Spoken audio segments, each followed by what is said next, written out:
So when you say it's up to us to decide whether this is a good idea to make it easy or not to access this information, I would argue it's not up to us at all. We have no right to restrict his First Amendment right to free speech, whether or not he wants to post this online. Don't you see the free speech aspect of this? I do, and I think it's an important piece, and we have to balance.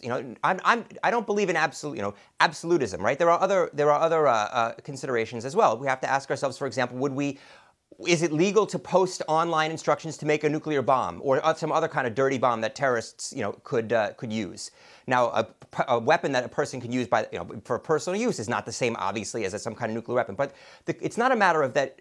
It's a matter of where we draw the line. I don't want to think that you're suggesting that there's no line that we could draw. You can't yell fire in a crowded theater. There are things that are reasonable limits on the constitutional. We're going to talk about that a different day, because that is a leftist talking point that I absolutely hate. That is not true.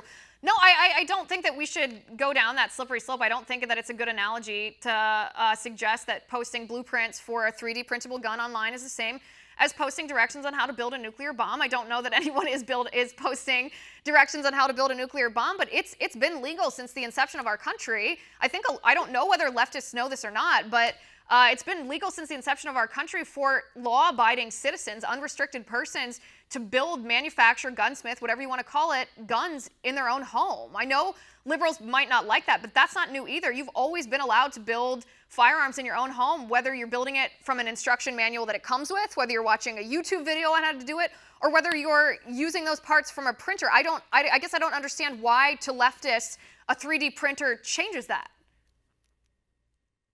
Look, I'm not sure which leftists you're talking to here, but that's fine. I'm not saying that it is unconstitutional. If he wasn't able to do it, he wouldn't be able to do it.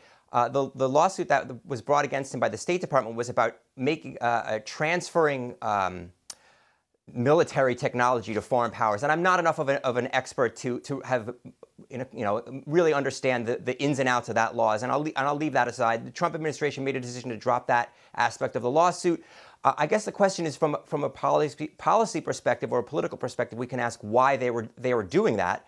Was it to curry favor with the gun lobby, or you send another signal to the far-right base, the sort of anarcho-libertarian base of his? I'm really not sure. I don't think. But Trump's I think base it's certainly is worth discussing.